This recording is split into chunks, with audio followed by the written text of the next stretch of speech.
Baik, Assalamualaikum warahmatullahi wabarakatuh. Terima kasih atas kesempatan diberikan kepada kelompok 3 yang akan memaparkan materi berjudul Sistem Kerja Mikroprosesor.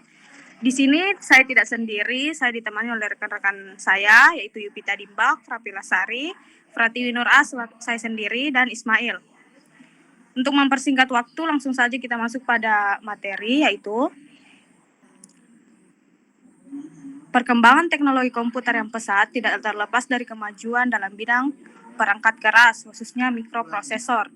Mikroprosesor merupakan otak dari sistem komputer modern yang berfungsi sebagai unit pemproses utama atau Central Processing Unit atau CPU, yang menjalankan instruksi-instruksi dari perangkat lunak. Hampir seluruh perangkat elektronik saat ini, mulai dari komputer, smartphone, kendaraan bermotor hingga peralatan rumah tangga pintar mengandalkan mikroprosesor untuk menjalankan fungsinya secara otomatis dan efisien.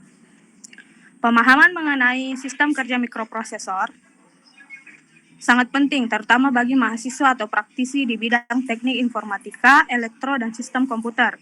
Dengan memahami cara mikroprosesor membaca, memproses, dan mengeksekusi instruksi, seseorang dapat merancang sistem digital yang lebih optimal baik dari segi kinerja, efisiensi, maupun keandalan.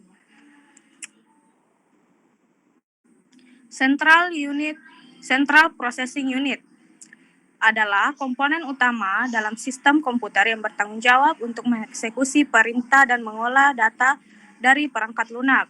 CPU sering disebut sebagai otak komputer karena seluruh proses pengendalian dan pengolahan data dilakukan melalui unit ini. Adapun fungsi dan komponen dari CPU yaitu fungsi utama CPU. Yang pertama, mengolah data. CPU melakukan perhitungan aritmatika dan logika berdasarkan instruksi dari program. Yang kedua yaitu mengontrol jalannya program, di mana CPU mengatur dan mengontrol aliran data dari satu komponen ke komponen lain seperti RAM, hard disk, dan perangkat input-output. Yang ketiga, mengeksekusi instruksi, di mana CPU menjalankan instruksi yang diberikan oleh perangkat lunak satu persatu secara berurutan dan berulang-ulang. Kemudian komponen utama dari CPU yang pertama yaitu ALU atau Arithmetic Logic Unit, di mana ALU ini bertugas melakukan perhitungan matematis dan operasi logika. Yang kedua yaitu CU atau Control Unit, di mana CU ini bertugas mengatur dan mengontrol jalannya instruksi dan mengarahkan aliran data dalam sistem komputer. Yang ketiga yaitu register, di mana register ini tempat penyimpanan data sementara berkecepatan tinggi yang digunakan selama pemprosesan.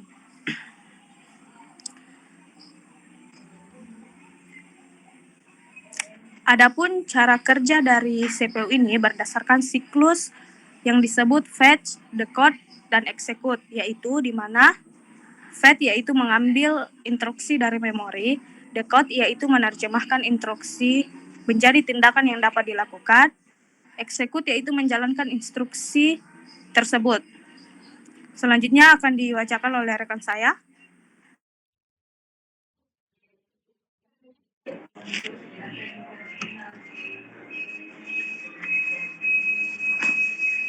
Oke, baik, saya Yupita akan melanjutkan materi memori unit.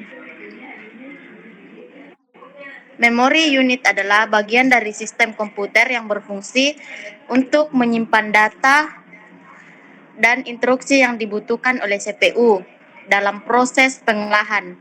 Memori unit menyimpan informasi secara sementara maupun permanen, tergantung pada jenis memorinya.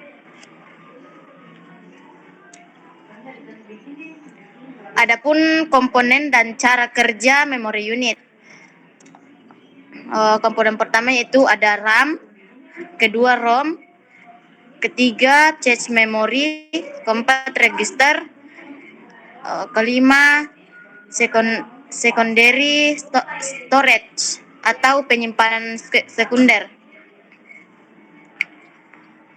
Cara kerja memori unit yaitu CPU mengirim permintaan data ke memori atau fetch. Kedua, memori unit menanggapi permintaan dengan mengirimkan data atau instruksi ke CPU. CPU mengolah data lalu mengembalikan hasilnya ke memori untuk disimpan. Jika diperlukan, hasil akhir akan dikirim ke perangkat output atau ke penyimpanan permanen.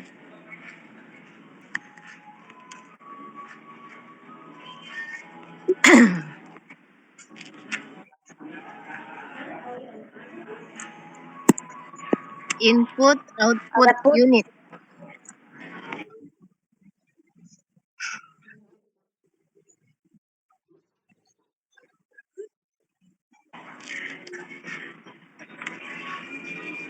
Selanjutnya akan dibacakan oleh rekan saya.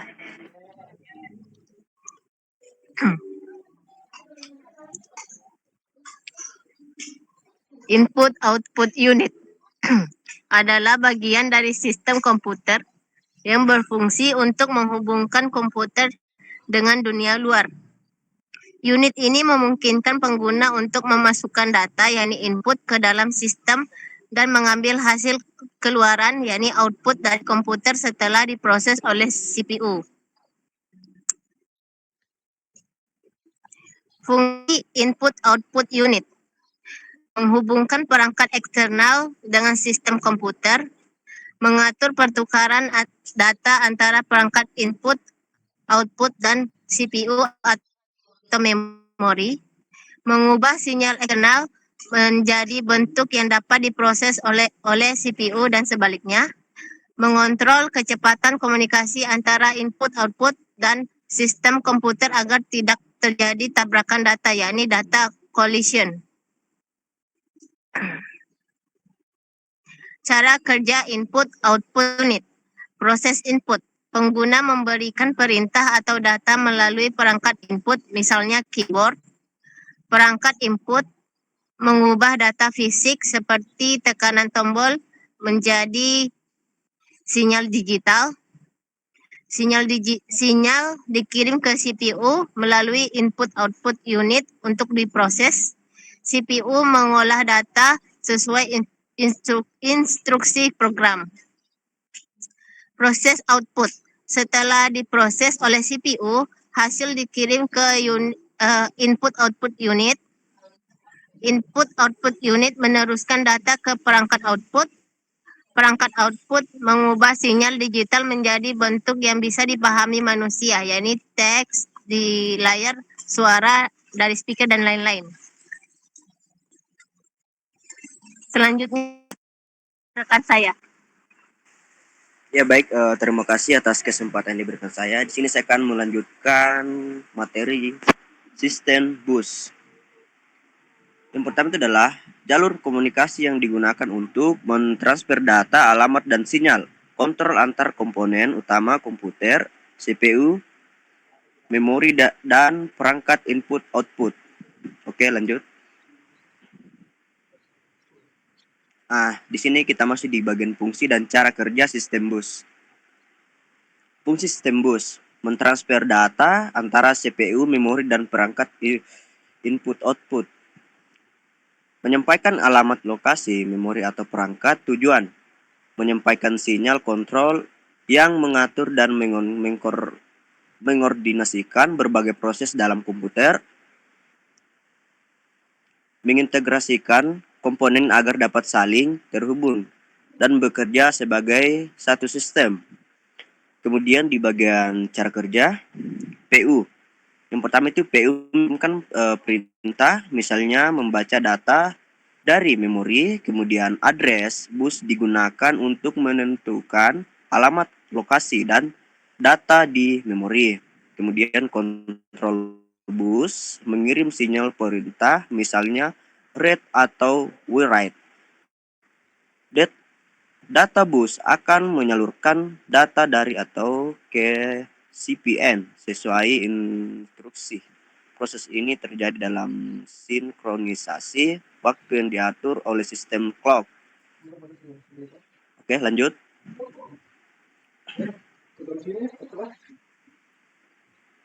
Nah, di sini kita masuk di kesimpulan presentasi kita.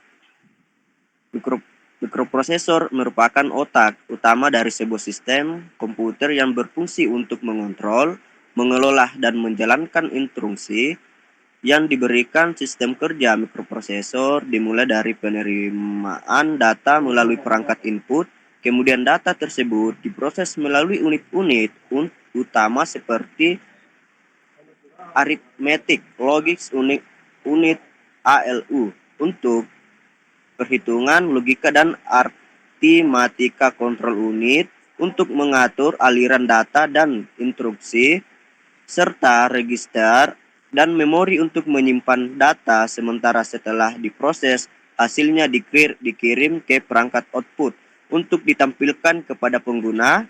Seluruh proses ini berlangsung secara cepat, terkoordinasi, dan berulang dengan dukungan dari sistem bus yang menghubungkan sistem komponen utama dengan sistem kerja. Ini mikroprosesor mampu menjalankan sebagai tugas komputasi dari yang sederhana hingga kompleks secara efisien dan akurat. Oke, untuk itu akan dilanjutkan oleh moderator. Baik, itulah tadi presentasi atau pemaparan materi yang dapat kami sampaikan. Kurang lebihnya mohon dimaafkan. Jazakumullah wallahu muwaffiq ila aqwamit thoriq. Wassalamualaikum warahmatullahi wabarakatuh. Waalaikumsalam warahmatullahi wabarakatuh.